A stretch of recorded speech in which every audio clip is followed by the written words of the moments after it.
I was in 5th grade, I guess. I had to have been 5th grade when I wrote this poem. And it goes, living in a world unknown. I'm scared to think it could be shown. In this world, I hear voices telling me to make choices, choices that should never be thought of.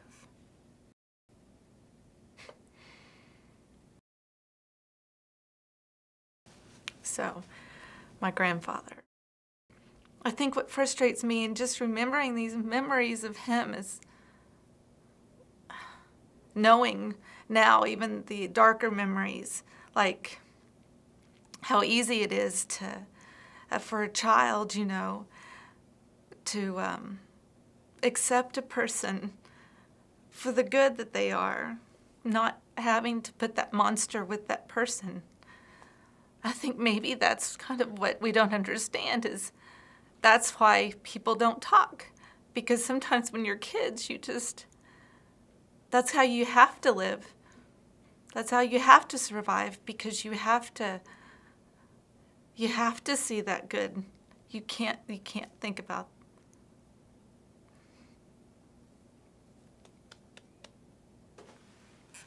I don't even think a young mind can even comprehend the evil that could be done to them by this person that is so funny and good and likable.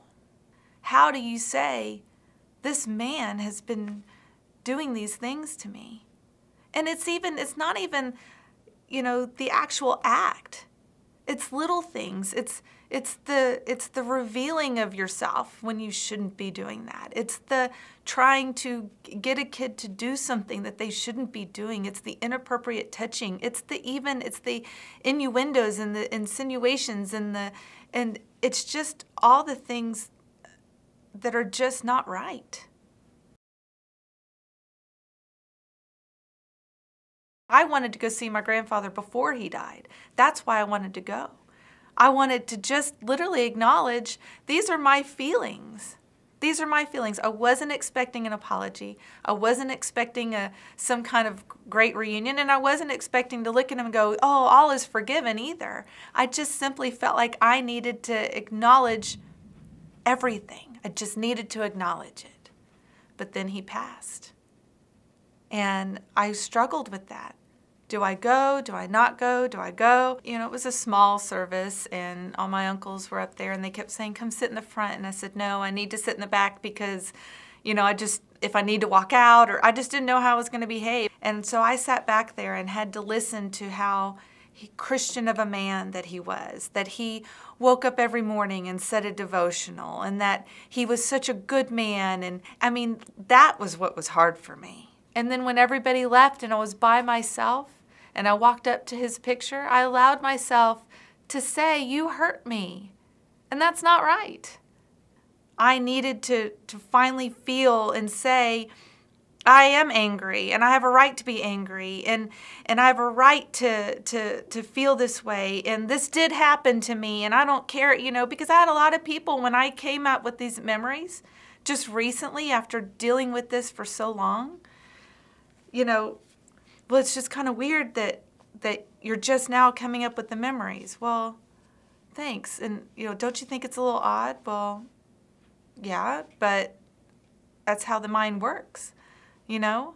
And, I mean, that then made me resentful. I mean, so it's like a mixture of these feelings came out where I'm angry at my grandfather and, you know, and there's even a bit of anger towards my mother. You know, why were we around him? Forgiveness is so hard. It is so hard.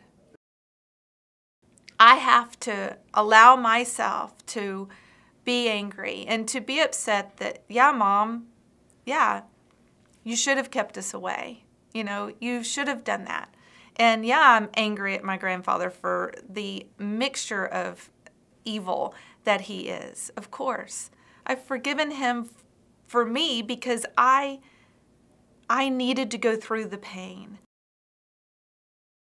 When all these memories came back, when my puzzle pieces came together, it was devastating and then joyful at the same time. Because I finally understand myself. I get it. I get it. I mean, I truly believe that that it was in God's timing, that I had to go through certain things. I had to get a certain strength and understanding and to be able to accept this. I mean, there was a reason why I put it in such a dark place for so long. Truly, what at some point you got to do, you just got to acknowledge the feelings that have been hurt, that have been done to you, and then say, well, but you're not going to take the rest of my life. And that's what forgiveness is, really. It's literally trusting God and putting them in God's hands and saying, okay, this is my truth. This happened to me. Does it define me? Absolutely not. Does it mean that I live in sorrow and depression? No. But you can acknowledge it. Because when we tell someone, oh, it's too hard to hear, or you don't need to talk about that, or put that in your past, shut the door on that, all of those things, then you're putting tape over a little girl's mouth or a little boy's mouth. That's not right. That's not right. I'm Shannon Dietz, and I'm a survivor. I matter, and I have a voice.